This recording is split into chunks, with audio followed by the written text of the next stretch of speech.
The sky above Verdun was the color of ash. Shells screamed across the clouds, slicing through the mist and raining dirt upon the battered landscape. The air stank of smoke, cordite, and death.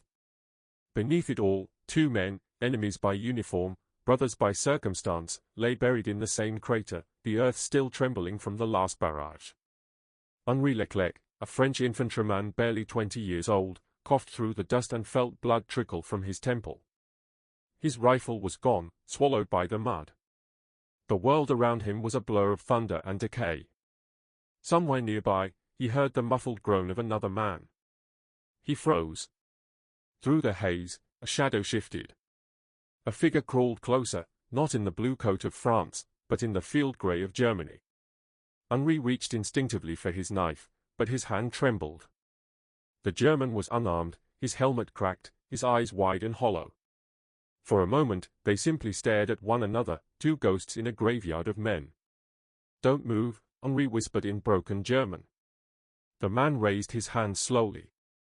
"Ich habe kein Waffe," he murmured. "I have no weapon." A shell exploded not far away, showering them both in mud. Henri ducked instinctively. When he looked up again, the German had covered his head too, not lunged, not attacked. Just shielded himself like any man would. They both knew the truth then. Neither would live if they fought. Henri's voice shook. "If we stay here, we die together." The German nodded weakly. "Better than dying alone." Hours passed. The guns never stopped. Above them, the armies clashed, yet no side moved an inch. Verdun was a meat grinder, a place where courage and madness looked the same. The two men huddled together under a broken plank for cover. The German, who introduced himself as Friedrich Keller, had been a baker before the war. Henri, before Verdun, had worked in a small vineyard with his father near Reims. The words came haltingly, part French, part German, part desperation, but they understood enough. "You have family?" Henri asked, his breath visible in the cold. My wife, Anna. A boy, Emile. 3 years. Henri smiled faintly. "My mother writes every week. Says the vines still grow.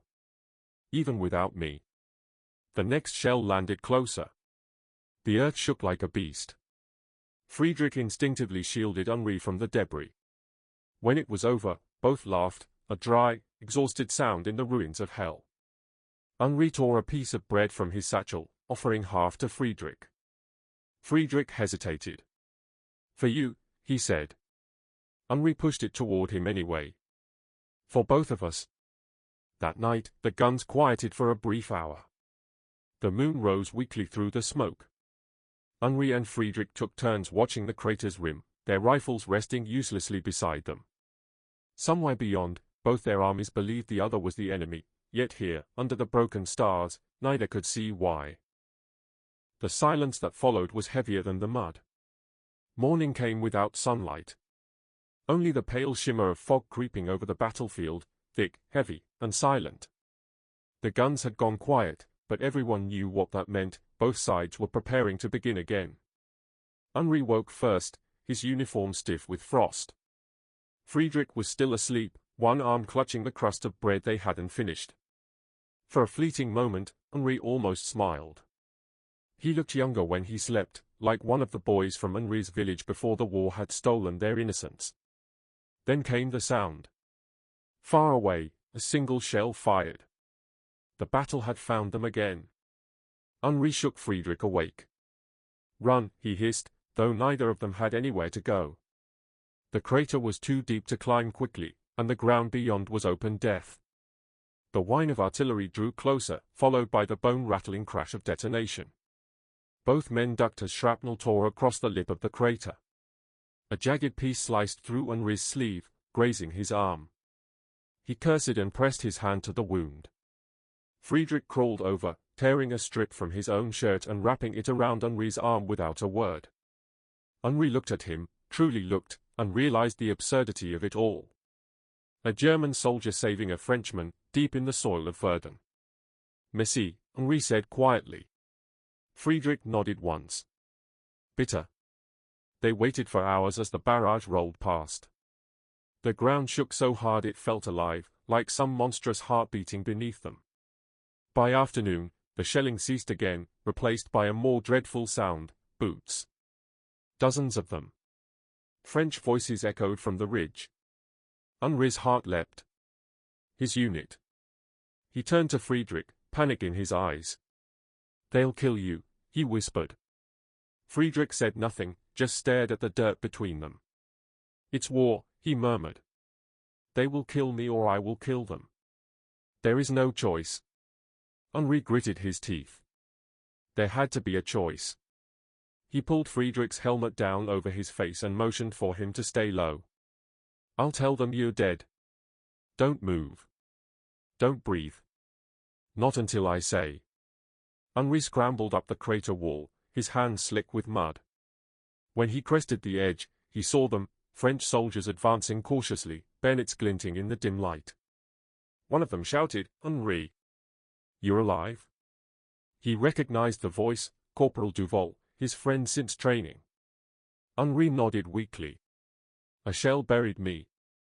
I just dug out." Duval looked around. "Anyone else?" Henri hesitated. "Only bodies." The soldiers helped him out, patting his back. One tossed him a canteen. Henri drank greedily, every swallow a betrayal. As they began to move on, Henri risked one last glance back at the crater. Friedrich was still there, buried in shadow. Their eyes met for a second. Henri raised his hand, ever so slightly. A silent promise. Duval caught the motion. "Something down there?" Henri froze. "No, just ghosts." That night, when the French pushed forward, the shelling began again. Henri's unit took position in a ruined trench, barely 50 meters from the crater. He could see the outlines of German helmets in the distance, and he wondered if one of them was Friedrich's. The moon rose blood-red through the smoke. The world felt suspended between death and mercy. Henri gripped his rifle, hands trembling. Around him, men prepared for the next charge. Then he saw it, a figure crawling across no man's land, moving toward the French trench. The others aimed their rifles.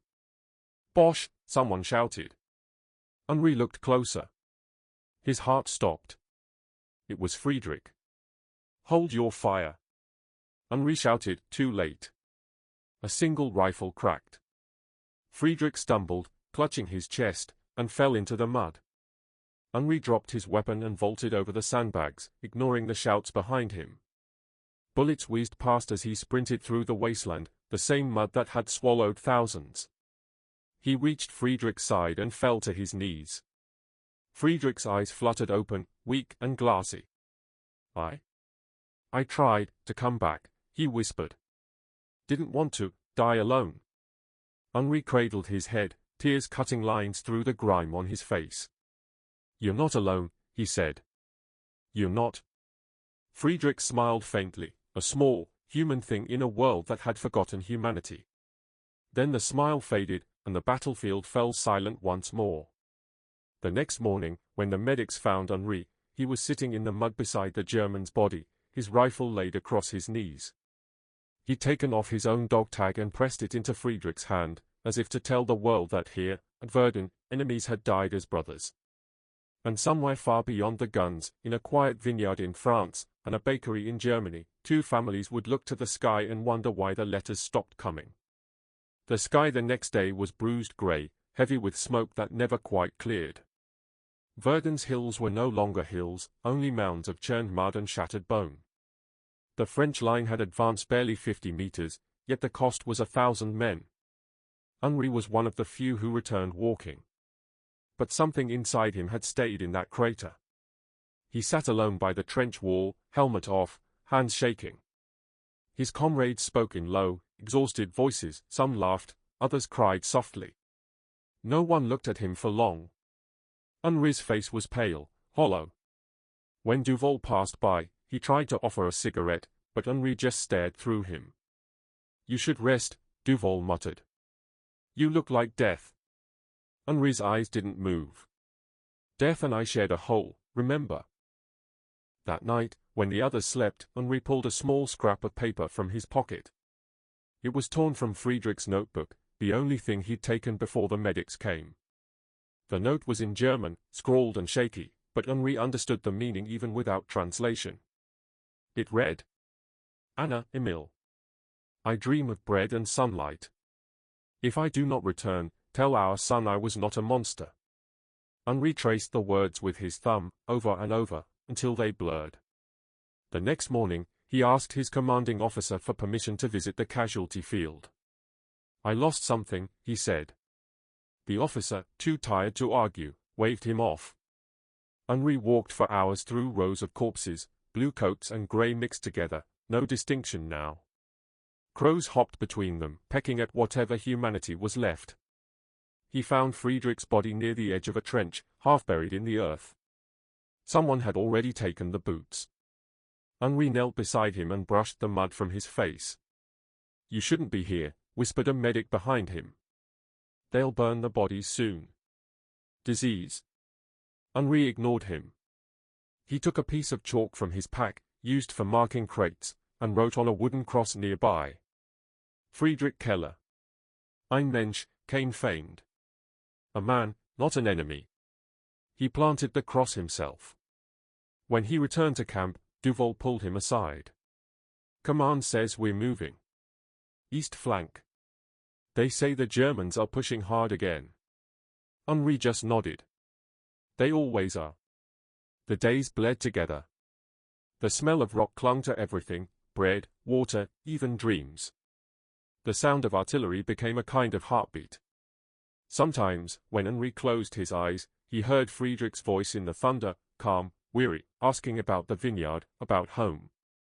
One night, a shell landed close enough to blow part of their trench wall away. Henri survived, but when the smoke cleared, Duval was gone, buried under the collapse. Henri dug with his hands until his fingers split, but there was nothing left to find. After that, something in him broke. He stopped writing home. He stopped speaking, except when ordered. To the men around him, he became le fantôme du front, the ghost of the front. He carried no letters, only that scrap of paper from Friedrich, folded and refolded until it felt like silk. Then, in late October 1916, the rain stopped for the first time in weeks. The mud hardened just enough for the dead to stay buried. Henri stood on the line as the captain shouted orders for another push.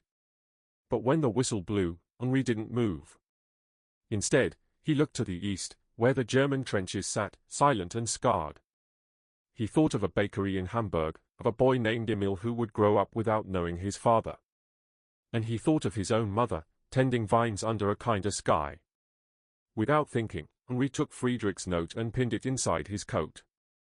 Then he climbed the ladder, stepping into no man's land.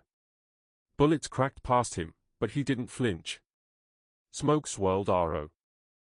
Bullets cracked past him, but he didn't flinch. Smoke swirled around him, white and grey.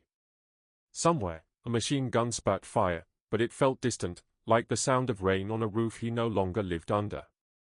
When he reached the crater, their crater, he knelt and pressed his hand into the mud where they'd first met. He could almost hear the echo of laughter there. Then another shell fell. The blast threw him backward, and when the medics found him hours later, Henri was barely alive. His uniform was shredded, his face pale, but his hand still clutched that folded scrap of paper. He died 2 days later in a field hospital outside Verdun. Months passed. The war raged on, uncaring. But in 1919, after the armistice, a German woman named Anna Keller received a letter through the Red Cross, written in shaky French, signed by a nurse named Elise Moreau. Inside was a note, yellowed and fragile, with a message translated beneath it. "Your husband was not a monster. He was a man, and a friend. Tell your son his father shared his last bread with a Frenchman." Anna wept as she read it. Then she looked out her window, where her son was playing in the yard, the same sunlight Friedrich had once dreamed of. Meanwhile, in a quiet vineyard outside Reims, Henri's mother received a parcel containing her son's belongings. Among them was a letter she'd never seen before, addressed in careful handwriting. To the mother of Henri Leclerc, from the wife of Friedrich Keller. I believe our sons met at Verdun. My husband spoke of a Frenchman who gave him hope. I wanted you to know, they were not enemies. They were simply men who remembered what peace was supposed to feel like. Henri's mother folded the letter and placed it beside a bottle of wine she'd kept sealed since the day he left. She poured 2 glasses, one for her boy, one for the stranger who had shared his final days, and whispered to the wind. May they rest together, in soil that finally forgives.